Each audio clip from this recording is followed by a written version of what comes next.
ദക്ഷിണായനത്തിൽ നിന്നും ഉത്തരായനത്തിലേക്കുള്ള തുടക്കം എന്ന് പറയുമ്പോൾ അത് അഗ്നിക്ക് പ്രാധാന്യം കൂടി വരുന്ന സമയമാണ്, കൂടേണ്ട സമയമാണ്. അഗ്നിക്ക് പ്രാധാന്യം പകലിന്റെ ശക്തിക്ക്, പരബ്രഹ്മമായിരിക്കുന്ന സൂര്യന്റെ ശക്തിക്ക് ക്ഷയം സംഭവിക്കാതിരിക്കാൻ വേണ്ടിയിട്ടാണ് ഈ കർപ്പൂരം ഉൾപ്പെടെയുള്ള, അതുപോലെ തന്നെ അവിടെ നീരാഞ്ജനം എന്ന് പറയുന്ന ആ വലിയ ആഴി എല്ലാം ഇതിനു വേണ്ടിയിട്ടുള്ളതാണ്. അവിടെയാണ് ഈ മകരജ്യോതി എന്ന് പറയുന്ന നക്ഷത്രത്തിന്റെ പ്രാധാന്യം വരുന്നത്. അവിടെയാണ് വൈഷ്ണവ ശക്തിയുടെ ആ ശക്തി വർദ്ധിപ്പിക്കാൻ വേണ്ടിയിട്ട് ആഴി കത്തിക്കുന്നത്, നീരാഞ്ജനം. അപ്പൊ അന്നേരം ഈ മകര വിളക്കിന് വേറൊരു ആക്ഷേപം കേട്ടിട്ടുണ്ട്. നാസ്തികവാദികൾ എപ്പോഴും പറയുന്ന ഒരു കാര്യമാണ്, നിരീശ്വരവാദികൾ എല്ലാവരും പറയുന്ന ഒരു കാര്യമാണ്, ഗരുഡൻ മുകളിൽ പറക്കും, കൃഷ്ണപ്പരുന്ത് പറക്കും. അങ്ങ് കേട്ടിട്ടില്ലേ? കാണുന്നുണ്ടല്ലോ. ആള് കൂടുമ്പോ അത് പറക്കും, അതിൽ ഒരു പുതുമയുമില്ല. ഭക്തജനങ്ങളും അറിയണ ഈ കാര്യം. നമ്മുടെ ഈ ഇതിൽ വിശ്വസിക്കുന്നവരും വിശ്വസിക്കാത്തവരും അറിയണം ഇതിന്റെ പിന്നിലുള്ള രഹസ്യം എന്താന്ന്. അതായത് ഭൂമിയിലേക്ക് നമ്മൾ നോക്കുമ്പോൾ ആദ്യം ഏറ്റവും ഉയരത്തിൽ കാണുന്ന ജീവി ഈ ഗരുഡനാണ്. ഏറ്റവും ഉയരത്തിൽ പറന്നു നിൽക്കുന്ന ജീവി ഗരുഡനാണ്. ഏറ്റവും ആദ്യം ഏറ്റവും ഉയരത്തിൽ കാണാൻ കഴിയുന്നത് ഗരുഡനെയാണ്. ഗരുഡനെ കണ്ടാൽ വിഷ്ണു, അതായത് അവിടുത്തെ വൈഷ്ണവ ലോകം സ്ട്രോങ് ആണ്, വന്യമാണ് എന്ന് തന്നെയാണ് വിചാരിക്കേണ്ടത്. വിഷ്ണുവിന്റെ അടയാളമായിട്ടാണ് ആ ഗരുഡനെ കാണേണ്ടത്. അപ്പൊ ഗരുഡനെ കണ്ടാൽ എന്ത് വിചാരിക്കണം? വിഷ്ണുവിന് ശക്തി ക്ഷയിച്ചിട്ടില്ല, വൈഷ്ണവ ശക്തി ശോഭിച്ചു തന്നെ നിൽക്കുകയാണ് മഹാവൃക്ഷ പ്രകൃതി സ്ട്രോങ് ആണെന്ന് പറയാം. സ്ട്രോങ് ആണ് എന്നതിന്റെ അടയാളമായിട്ടാണ് ശാസ്ത്രകാരന്മാരുടെ ഭാവനയാണിത്. അന്ധവിശ്വാസികളുടെ ജൽപ്പനങ്ങളല്ല ഇത്, ശാസ്ത്ര ഭാവനയാണ്.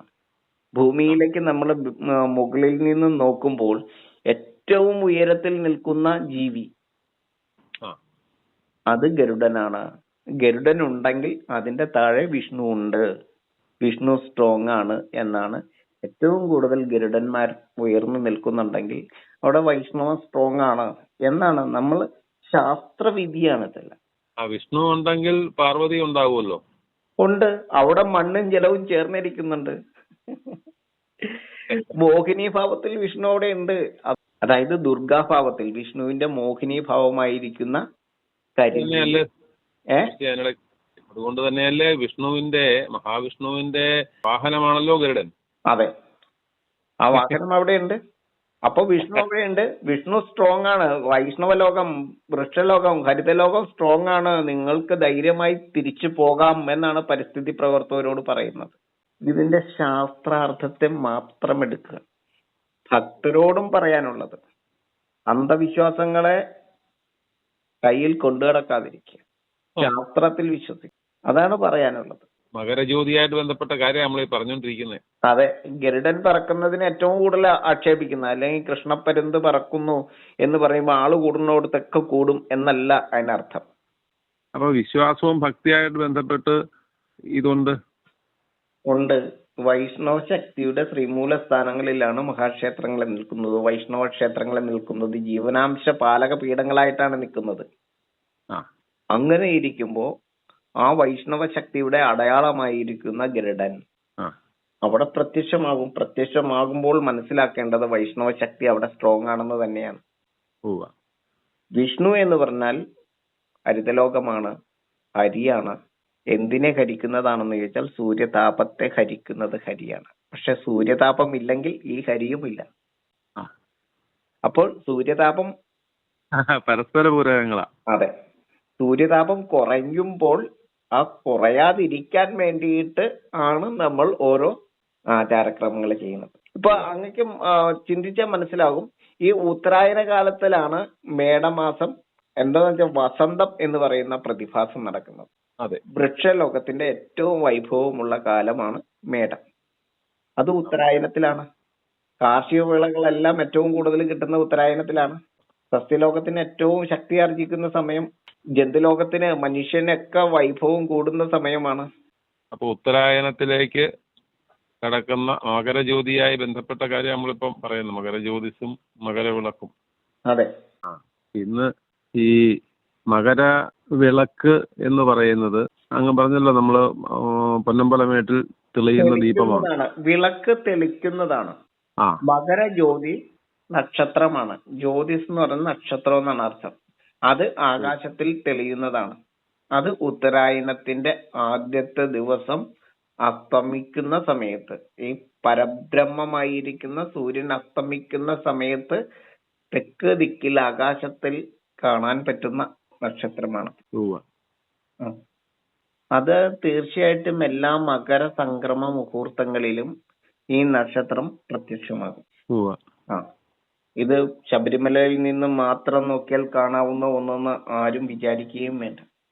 മകരജ്യോതിസ് എന്ന് പറയുന്നത് ശബരിമലയായിട്ട് ബന്ധപ്പെട്ട പിന്നെങ്ങനെ ബന്ധപ്പെടുന്നേ? അതാണ് മകരജ്യോതിസ് തെളിയുന്നത്, കാണാൻ പറ്റുന്ന ആ എനർജി അവിടെ കൃത്യമായിട്ട് അനുഭവിച്ചറിയാൻ പറ്റുന്ന, പ്രത്യക്ഷമാകുന്ന ഇടം കൂടിയാണ് ശബരിമല. അതായത് ഈ ഉത്തരായനത്തിലേക്ക് സൂര്യൻ വരുമ്പോൾ ഈ സ്ഥിതിപാലകനായിരിക്കുന്ന വൃക്ഷലോകത്തിന്റെ ഏറ്റവും ശക്തിപീഠമായിരിക്കുന്ന ശബരിമലയില് ഈ ഉത്തരായനത്തിന് വേണ്ടിയിട്ടുള്ള ആചരണ രീതികളാണ് അവിടെ നടക്കുന്നത്. അപ്പൊ അവിടെ നിന്നാൽ ദർശിക്കാൻ കഴിയുന്ന വൈഭവമാണ് ഈ നക്ഷത്രം. അപ്പോ നമ്മൾ മനസ്സിലാക്കേണ്ടതെന്ന് പറഞ്ഞാൽ ഇതിനകത്ത് അന്ധവിശ്വാസങ്ങളല്ല, ശാസ്ത്രവിശ്വാസത്തിലാണ് ഇതെല്ലാം പ്രതിഷ്ഠിതമായിരിക്കുന്നത്. ശാസ്ത്രീയ അടിത്തറയിൽ തന്നെയാണ്, ശ്രീരാമ സിദ്ധാന്തത്തിൽ തന്നെയാണ്. അതെ അതെ അതെ. അപ്പോ ആ നക്ഷത്രത്തിന്റെ പ്രകാശത്തിൽ, ആ പ്രഭയിൽ, ആ ദർശനത്തിൽ തന്നെ ഉത്തരായനത്തെ ദർശിക്കുന്ന രീതിയിലാണ് ഈ ആചാരത്തെ ഈ സംക്രമ പൂജയിലൂടെ കാണുന്നത്. ഈ മകര സംക്രമ പൂജ എന്ന് പറയുമ്പോൾ വെറും ഒരു മാസപൂജയല്ല എന്നുള്ളത് ആദ്യം മനസ്സിലാക്കുക.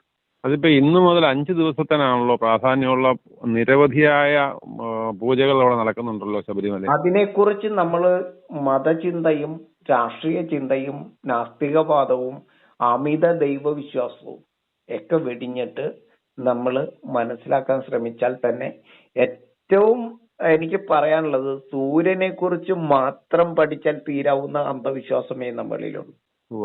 പരബ്രഹ്മമായിരിക്കുന്ന സൂര്യനെ കുറിച്ച് മാത്രം പഠിച്ചാൽ മതി നമ്മളിലെ അജ്ഞത അസ്തമിക്കാൻ. നമ്മൾ കണ്ണു തുറന്ന് കാണണം പശ്ചിമഘട്ടത്തെയും നമ്മളുടെ പ്രകൃതിയെയും ഭാരതത്തെയും, ഭാരതത്തിന്റെ ആചാരങ്ങളെയും അനുഷ്ഠാനങ്ങളെയും എല്ലാം. സൂര്യന് ദ്വാദശഭാവം ഉണ്ടെന്ന് പറയുമ്പോൾ അംഗീകരിക്കാൻ മടിയുള്ളവരാണ് ഇവിടെയുള്ളവർ. 12 മാസം ഉണ്ടെന്ന് പറയുമ്പോൾ അംഗീകരിക്കും. നവഗ്രഹ സിദ്ധാന്തം എന്ന് പറഞ്ഞാൽ തെറ്റാണെന്ന് പറയും. സംഖ്യാശാസ്ത്രം ശരിയാണെന്ന് പറയും. സംഖ്യാശാസ്ത്രം ഭാരതത്തിന്റെ നവഗ്രഹ സിദ്ധാന്തമാണ്. ഇതെല്ലാം നമ്മൾ അറിയണം. അക്ഷരങ്ങൾ എവിടെയാണ് പിറവി കൊണ്ട, ആരാണ് അക്ഷരങ്ങളെ ജനിപ്പിച്ചത്, ഇതെല്ലാം നമ്മൾ അറിയുമ്പോൾ ഉറങ്ങാൻ പോലും കഴിയില്ല. ഭാരതം ഇവിടെ സ്വരുക്കൂട്ടി വെച്ചിരിക്കുന്നത് ഈ നമ്മുടെ ഈ ഏഷ്യ ഭൂഖണ്ഡത്തിലെ മാത്രം അറിവുകളെയല്ല. അത് പ്രിയവ്രതന്റെ ആ ചരിത്രം, ഇതിഹാസം പഠിച്ചു വരുമ്പോഴാണ് നമുക്കത് മനസ്സിലാവുന്നത്. സപ്തഭൂഖണ്ഡങ്ങളിലെയും അറിവുകളെ എവിടെ ചേർത്ത് വെച്ചിരിക്കുന്നോ, മാനവരാശിയുടെ മുഴുവൻ മനനശക്തിയുടെയും അളവുകോൽ എവിടെ ഇന്നിരിക്കുന്നോ അത് ഭാരതത്തിൽ മാത്രമേ ഉള്ളൂ. ഭാരതത്തെ മുന്നോട്ട് നയിക്കുന്നത് മതചിന്തയല്ല, മതം അഭിപ്രായമാണ്. അറിവിനാണ് പ്രാധാന്യം. അറിവ് പറയുന്നോടത്ത് അഭിപ്രായത്തിന് പ്രസക്തിയില്ല. മതം നിന്നു പോകും. ശാസ്ത്രം സഞ്ചരിച്ചു കൊണ്ടേയിരിക്കും. അറിവ് ഉണ്ടായ സമയത്ത് മതമില്ലല്ലോ. അറിവുള്ളപ്പോ അഭിപ്രായത്തിന് എന്താ പ്രസക്തി? അറിവുള്ളിടത്ത് അഭിപ്രായത്തിന് സ്ഥാനമില്ല. അപ്പൊ അഭിപ്രായം എന്ന് പറയുമ്പോ അത് അറിവല്ലാഞ്ഞിട്ടാണല്ലോ അഭിപ്രായം എന്ന് പറയുന്നത്. അറിവാണ് പറയുന്നതെങ്കിൽ, ഞാനിപ്പോ അറിവാണ് പറയുന്നതെങ്കിൽ മോഹൻജി എന്ത് പറയും? സന്തോഷ്ജിയുടെ അഭിപ്രായം അല്ല കേട്ടോ, ഇത് അറിവാണെന്നല്ലേ പറയുള്ളൂ. തീർച്ചയായിട്ടും. അറിവാകുമ്പോൾ അഭിപ്രായം ഉണ്ടാവില്ല, അഭിപ്രായ വ്യത്യാസങ്ങളും ഉണ്ടാവില്ല. ഇല്ല. ഇത് രണ്ടും ഉണ്ടാകുന്നത് അറിവിന്റെ കടലില് നീർക്കുമിളയുടെ ആയുസ് മാത്രമേ ഈ അഭിപ്രായങ്ങൾക്കുള്ളൂ. അഭിപ്രായ സ്വാതന്ത്ര്യത്തിന് വേണ്ടിയിട്ടല്ല നമ്മൾ വാദിക്കേണ്ടത്. നമ്മളുടെ മക്കള് അഭിപ്രായം പറയുന്നവരുമല്ല ആവേണ്ടത്, അറിവ് പറയുന്നവരും അറിവ് ഷെയർ ചെയ്യുന്നവരുമാണ് ആവേണ്ടത്. അഭിപ്രായങ്ങൾക്ക് എവിടെയാണ് മോഹൻജി പ്രസക്തി ഇരിക്കുന്നത്? എന്താണ് അഭിപ്രായം? ഇത് എന്റെ അഭിപ്രായം എന്നാ പറയുന്നത്, വലിയ പ്രസക്തി ഇല്ലാത്തതുകൊണ്ടാ പറയുന്നത്. ഞാൻ എന്റെ അഭിപ്രായം അജ്ഞതയിലായിപ്പോയി. മൂടി വെച്ച് അഭിപ്രായങ്ങൾ മാത്രമേ ഉള്ളൂ. അത് മനസ്സിലായോ? എല്ലാം വേദങ്ങളെ മുഴുവൻ പുച്ഛിച്ച് അറിവുകളെ, നമ്മുടെ പൂർവികരുടെ മുഴുവൻ അറിവുകളെയും പുച്ഛിച്ച് മൂടി വെച്ച് നമുക്ക് അഭിപ്രായങ്ങൾ മാത്രമേ ഉള്ളൂ, വാദം മാത്രമേ ഉള്ളൂ, വേദമില്ല. വാദിക്കാൻ മാത്രമേ അറിയുള്ളൂ, വിധി പ്രസ്താവിക്കാൻ കഴിയില്ല. ഇതാണ് ഒരു സെക്കൻഡ്. അഭിപ്രായം പറയുമ്പോൾ മിക്കവാറും 90% ആളുകളും പറയുന്നത് ഞാൻ എന്റെ അഭിപ്രായം പറഞ്ഞതേ ഉള്ളൂ, നിങ്ങൾ സ്വീകരിക്കോ സ്വീകരിക്കാതിരിക്കോ വിഷയമല്ല എന്നാ പറയും. എന്ന് പറഞ്ഞാൽ ഞാൻ ഒരു കാര്യം കൂടി പറയാം. ഒരാളൊരു കാര്യം പറയാണ്, അപ്പൊ അറിവാണെങ്കിൽ അത് എന്ത് പറയും? ഇതാണ് കേട്ടോ കറക്റ്റ്, ഇതാണ് അറിവ് എന്ന് പറയുള്ളൂ. അത് അഭിപ്രായം എന്ന് പറയില്ല. ഇല്ല, അത് അറിവാണ്. അത് അഭിപ്രായം അല്ല കേട്ടോ, അത് അറിവാണെന്ന് പറയും. അറിവ് പറയുമ്പോൾ അത് അഭിപ്രായമല്ല, അത് അറിവാണ്. അതാണ് നമ്മൾ അറിയേണ്ടത്. ആ അഭിപ്രായത്തിനല്ല അവിടെ വില, അഭിപ്രായത്തിനല്ല അവിടെ സ്വാതന്ത്ര്യം വേണ്ടത്, അറിവിനാണ് സ്വാതന്ത്ര്യം വേണ്ടത്. സ്വതന്ത്രമായിട്ട് അറിവിനെ സ്വീകരിക്കുവാനുള്ള ശേഷിയാണ് ഉണ്ടാവേണ്ടത്. അറിവിന് രണ്ടു വശമില്ല. അതെങ്ങനെയാണ് ഉണ്ടാവുന്നത്?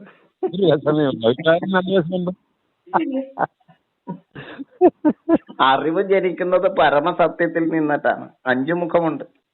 5 മുഖത്തിൽ നിന്ന് 6ാമത്തതൊന്നും കൂടി ജനിച്ചിട്ടാണ് അറിവ് വന്നത്. അത് 6ാം ഇന്ദ്രിയത്തിലാണ് അത് വേദ്യമാകുന്നത്, സിക്സ്ത് സെൻസില്. നമ്മുടെ അഭിപ്രായങ്ങളെ സ്റ്റോർ ചെയ്യാനുള്ള പെട്ടിയല്ല തലപ്പെട്ടി. അഭിപ്രായങ്ങൾ ചെതലെടുത്ത് പോകും. അത് അറിവ് മാത്രമേ എടുത്തു വെക്കുള്ളൂ. വാൽമീകത്തിൽ നിന്നും ഉയർകൊണ്ടതും അറിവ് മാത്രമാണ്. മറ്റെല്ലാം ചെതലരിച്ചു പോകും. മതങ്ങൾ അങ്ങനെയാണ്, ദ്രവിച്ചു പോകും. അഭിപ്രായങ്ങൾ നശിച്ചു പോകും. അറിവ് പറയുമ്പോൾ മാഞ്ഞു പോകും സർവ്വതും. എന്ന് പറഞ്ഞ പോലെയാണ് നമ്മള് ഈ പ്രപഞ്ചം, ഈ ഭൂമി, ഈ ജീവന്റെ രാജധാനിയായിരിക്കുന്ന ഈ ഭൂമി 2 എനർജിയിലാണ് വർക്ക് ചെയ്യുന്നത്. ഒന്ന് ബ്ലാക്ക് എനർജി, ഡാർക്ക് എനർജി, ഒന്ന് വൈറ്റ് എനർജി. അതിനകത്ത് 365 ദിവസത്തിൽ പകുതി ദിവസം ഡാർക്ക് എനർജിക്ക് പ്രാധാന്യമുള്ളത്, പകുതി മാസം 6 മാസം വൈറ്റ് എനർജിക്ക് പ്രാധാന്യമുള്ളത്. ഡാർക്ക് എനർജിക്ക് പ്രാധാന്യം കൂടി വരുമ്പോൾ സസ്യലോകത്തിന് ക്ഷീണം സംഭവിക്കും. വൈറ്റ് എനർജിക്ക് പ്രാധാന്യം കൂടി വരുമ്പോൾ മറ്റ് അസുര ലോകത്തിന്, എന്ത് ലോകത്തിന്, സമുദ്ര ജീവലോകത്തിന് എല്ലാം ക്ഷീണം സംഭവിക്കും, ആരോഗ്യം ക്ഷയിക്കും. അപ്പൊ ഈ ദക്ഷിണായനവും ഉത്തരായനത്തിലൂടെയാണ് ദേവാസുര വിഭാഗങ്ങൾ മുന്നോട്ട് പോകുന്നത്. എന്ന് വെച്ചാൽ സമുദ്രത്തിൽ, ജലത്തിനടിയിൽ, പാതാള ലോകത്ത് കഴിയുന്ന, പാതാളം എന്ന് പറഞ്ഞാൽ അതലം, വിതലം, സുതലം, തലാതലം, രസാതലം, മഹാതലം, പാതാളം എന്ന് പറയുന്ന 7 സമുദ്ര ലോകത്തിൽ കഴിയുന്ന ഈ കരയിലേതിനൊപ്പം തന്നെ വലിപ്പമുള്ള ആ ജീവവർഗത്തിന് വേണ്ടിയിട്ട് ദക്ഷിണായനം വീശുന്നു. ഉത്തരായനം ഈ സൂര്യനാൽ ജനിക്കുന്ന ഈ മഹാവൃക്ഷ പ്രകൃതി ഉൾപ്പെടെയുള്ള ജീവലോകത്തിന് വേണ്ടി വീശുന്നു, സഞ്ചരിക്കുന്നു, അയനം ചെയ്യുന്നു. ആ അയനം 2 അയനമാണത്. ആ അയനത്തിലെ ശൈത്യത്തെ താണ്ടുന്ന, മാരകമായിരിക്കുന്ന മകരത്തെ താണ്ടുന്നതിന് വേണ്ടിയിട്ട് സൂര്യനെ, ആ പരബ്രഹ്മത്തിന്റെ വൈഭവത്തെ ആരാധിക്കുന്ന ചടങ്ങാണ് നമ്മളുടെ ശബരിമലയിൽ നടക്കുന്നത്. പാലിന് തീപിടിക്കും എന്ന് പറയുന്നത് കേൾക്കുമ്പോ തോന്നും പാലിന് എവിടെ തീപിടിക്കാനാണ്. പാലിൽ തീപിടിക്കേണ്ട ഏറ്റവും വലിയ കണ്ണനാണ് നെയ്യ്. അഗ്നിയെ ജ്വലിപ്പിക്കാൻ കഴിയും ഒരു മാതൃശക്തിക്ക്. ആ മാതൃത്വത്തിന്റെ തേൻ തൂകുന്ന ആ അമൃതത്തിൽ നിന്നാണ് മൃത്യുവിനെ ജയിക്കുന്ന, അഗ്നിയെ ജ്വലിപ്പിക്കുവാൻ ശേഷിയുള്ള, അറിവിന് പ്രാധാന്യം കൊടുക്കുവാൻ ശേഷിയുള്ള ആ മാതൃത്വത്തിന്റെ ആ എനർജിയാണ് നെയ്യ്. ആ മാതൃലോകത്തിന്റെ എനർജിയാണ് അത്. അഗ്നിയെ ജ്വലിപ്പിക്കുന്നതാണ്, അറിവിനെ ജ്വലിപ്പിക്കുന്നതാണ്. ആ നെയ്യ് തന്നെയാണ് നമ്മളുടെ അറിവിന് വേണ്ടിയിട്ട് നമ്മൾ സേവിക്കേണ്ട ഏറ്റവും പ്രധാനപ്പെട്ട മരുന്ന്. ശബരിമലയിലെ ഓരോ ആചാരക്രമങ്ങളും വളരെ രസകരമായിട്ടുള്ള സയൻസാണ്. ഈ ഉത്തരായനവും ദക്ഷിണായനവും എന്ന് പറഞ്ഞാൽ ഭാരതീയ ദർശനങ്ങളിൽ മാത്രമല്ല, ലോക സിലബസാണ്. ഭൂമിയുടെ അച്യുതണ്ടിന്റെ ചരിവ് അത് തന്നെയാണ് ഈ അയന രീതിക്ക് കാരണം. അയന പ്രക്രിയയുടെ കാരണം അതാണ്. അതെ. അപ്പൊ താപനിലയിൽ ഈ അയനം കൊണ്ട് വ്യത്യാസം ഉണ്ടാവും. മനസ്സിലായോ? മനസ്സിലായി. അപ്പൊ അത് കാലാവസ്ഥയില് മകരജ്യോതിസ് എന്താണെന്നും ദക്ഷിണായനവും ഉത്തരായനവും എന്താണെന്നും മകരവിളക്ക് എന്താണെന്നും ഒരു ഹ്രസ്വരൂപത്തിൽ അങ്ങ് പറഞ്ഞു തന്നു. അപ്പൊ കാലാവസ്ഥക്ക് വ്യതിയാനമുണ്ട്. ഈ കാലാവസ്ഥ സംഭവിക്കുന്നത് എന്തുകൊണ്ടാണെന്നറിയോ? ഈ അയന സ്വഭാവം ഉള്ളതുകൊണ്ടാണ്. ഈ നമ്മുടെ ഭൂമിയുടെ അച്ചുതണ്ട് പെർപെൻഡിക്കുലർ ആയിട്ട് നിൽക്കുമായിരുന്നെങ്കിൽ ഈ കാലാവസ്ഥ വ്യതിയാനം ഉണ്ടാവില്ല, ചിലപ്പോ ജീവൻ പോലും ഉണ്ടാവില്ല. ഈ സമയത്ത് സത്യത്തില് അങ്ങ് പറഞ്ഞതുപോലെ ഈ സമയത്ത് ഇതിനു മുമ്പ് നദികളെല്ലാം നിറഞ്ഞ് കവിഞ്ഞ് സമുദ്രത്തിലേക്ക് പൊയ്ക്കൊണ്ടിരുന്ന കാലഘട്ടം. ഇപ്പൊ അതെല്ലാം വറ്റി വരളാൻ പോവാ. അതെ, ഉത്തരായനം വരുമ്പോ അതിന് പ്രാധാന്യം വളരെയേറെയാണ്. അത് നമ്മൾ സ്വയം ഇരുന്ന് ചിന്തിച്ചാൽ നമുക്ക് മനസ്സിലാകും. സയൻസ് അത് തന്നെയാണ് ഭാരതം തിയോളജിയിലൂടെ ലോകത്തിന് മുന്നിൽ സെൻസ് ആകുന്നതാണ് സയൻസ്. അതാണ് നമ്മൾ ആദ്യം മനസ്സിലാക്കേണ്ടത്. പരീക്ഷണങ്ങളിലൂടെ, നിരീക്ഷണങ്ങളിലൂടെ, ഗവേഷണങ്ങളിലൂടെ സെൻസ് ആകുമ്പോഴാണ് അത് സയൻസ് ആകുന്നത്. നമുക്ക് മനസ്സിലായി കഴിഞ്ഞാൽ ഇതെല്ലാം സയൻസ് ആവും. അപ്പൊ ഒരു വലിയ കാര്യം സംഭവിച്ചുകൊണ്ടിരിക്കുന്നതേ, ഈ ദക്ഷിണായനം കഴിഞ്ഞ് ഉത്തരായനത്തിലാവുമ്പോൾ മഹാവൃക്ഷ പ്രകൃതിക്ക് നേരിട്ട് പാർവതിയെ കിട്ടുന്നില്ല, ജലത്തെ കിട്ടുന്നില്ല, ഇല്ല, ഭൂമിയിൽ നിന്ന് കിട്ടുന്നില്ല, ഭഗവാൻ ശിവൻ കൊടുക്കുന്നില്ല സത്യത്തില്. ഇല്ല. അപ്പോ സമുദ്രത്തിൽ നിന്നും ഇതിനെ ആഗീരണം ചെയ്ത ഹിമവാനാണ് സപ്ലൈ ചെയ്യുന്നത് അല്ലേ? അതെ, ഹിമവാനാണല്ലോ. വായുവിന്റെ സഹായത്താൽ ഹിമവാനാണല്ലോ ശിവന്റെ മാറിലേക്ക് പാർവതിയെ ചേർത്ത് വെക്കുന്നത്. ഈ സമയത്ത്, ഈ ഉത്തരായന സമയത്ത് ഈ മഹാവൃക്ഷ പ്രകൃതിയെ സംരക്ഷിക്കുന്നത് ഹിമവാനാണ്. അപ്പോഴും വേറൊന്നും സംഭവിക്കുന്നുണ്ട്. ഈ മഹാവിഷ്ണു 3 ഭാവങ്ങളിലൂടെ സഞ്ചരിക്കുന്നു. 4 മാസം കൂടുന്ന 3 പ്രതിഭാസങ്ങൾ അവിടെ നടക്കുന്നുണ്ട്. യോഗനിദ്രയിലേക്ക് മടങ്ങും. ഇലകൾ പൊഴിച്ച് ഈ ശിവനെ, ഈ മണ്ണിനെ പുതപ്പിച്ച്, അതായത് തന്റെ പത്രത്തെ, ആഹാരത്തെ വെടിഞ്ഞ് തന്റെ പത്രത്തെ ഈ ശൈവശക്തിയുടെ മാറിലേക്ക് ആ പാർവതിയെ ചേർത്ത് വെക്കാനായിട്ട്, ഈ ശിവനില് പാർവതിയെ ചേർത്ത് വെക്കുവാൻ വേണ്ടിയിട്ട് തന്റെ ഇലകളെ പൊഴിച്ച് ആഹാരങ്ങളെല്ലാം ഉപേക്ഷിച്ച് നിദ്രയിലാണ്, യോഗനിദ്രയിലാണ് 4 മാസം. എന്തൊരു ശാസ്ത്രമാണ്. നമ്മൾ മനുഷ്യരെന്താ ചെയ്യുന്നതെന്നറിയോ? ആ കരികില മുഴുവനും കൂടി അടിച്ചു കൂട്ടിയിട്ടിട്ട് ആ മരത്തിന്റെ ചുവട്ടിലിട്ട് കത്തിക്കും. അതെ അതെ, എന്തൊരു കഷ്ടമല്ലേ. ഓരോ കരികിലക്കകത്തും അടിയിൽ എന്താണെന്നറിയോ? കരികിലയുടെ ശിവന്റെയും പാർവതിയുടെയും ഗുണമാണ്, തമോ ഗുണമാണ്, ഇരുട്ടാണ് ഓരോ കരികിലയിലും. ആ ഇരുട്ടിനാൽ ഈ തമോ ഗുണപ്രിയനായിരിക്കുന്ന ഈ ശിവന്റെ മാറിലേക്ക് ആ കരികിലയെ ചേർത്ത് വെക്കും, തമോ ഗുണത്തെ ചേർത്ത് വെക്കും. സൂര്യതാപത്തിൽ നിന്നും ആ മണ്ണിനെ ശിവനും പാർവതിയും വേർപിരിഞ്ഞു പോകാതിരിക്കാൻ സംരക്ഷിക്കും. അതും ചെയ്യുന്നത് ഈ മോഹിനി രൂപനായിട്ടുള്ള വിഷ്ണുവാണ്. അതെ, അത് കഴിഞ്ഞ് ധന്വന്തരിയായിട്ട് അവതരിക്കും. അത് കഴിഞ്ഞിട്ട് കർമ്മ ശേഷിയുള്ള ആളായിട്ട് വരും. ഇതെല്ലാം ഇവിടെ നടന്നുകൊണ്ടിരിക്കും. ഇതൊക്കെയാണ് സനാതനം അല്ലേ? ഇതാണ് സനാതന ധർമ്മമാണല്ലോ. ഈ മുഴുവൻ വൃക്ഷങ്ങളുടെയും വിഘ്നങ്ങളെ കുത്തിയകറ്റുന്ന വിഘ്നേശ്വരന്മാരായിട്ട്, ലംബമായി ഉദരമുള്ളവനായിട്ട്, നിവർന്ന നട്ടലോടുകൂടി ചിന്തിക്കുന്നവനായിട്ട് മാറുവാനുള്ള ശേഷിയാണ്, മനനശേഷിയാണ് മെൻ എന്ന് പറയുന്ന ആ മനുഷ്യനുണ്ടാവേണ്ടത്. നാസ്തികവാദത്തിന്റെ വഴി, ആ വഴിയെ തന്നെയാണ് ഭാരതത്തിന്റെ വേദം വന്നത്. വാദത്തിൽ നിന്നാണ് വേദം ഉണ്ടാകുന്നത്. പക്ഷെ ആ വാദത്തിൽ തന്നെ കടിച്ചു തൂങ്ങി നിന്നാൽ വേദത്തെ ആസ്വദിക്കാൻ കഴിയില്ല, വേദനകളെ മാറ്റുവാനും കഴിയില്ല.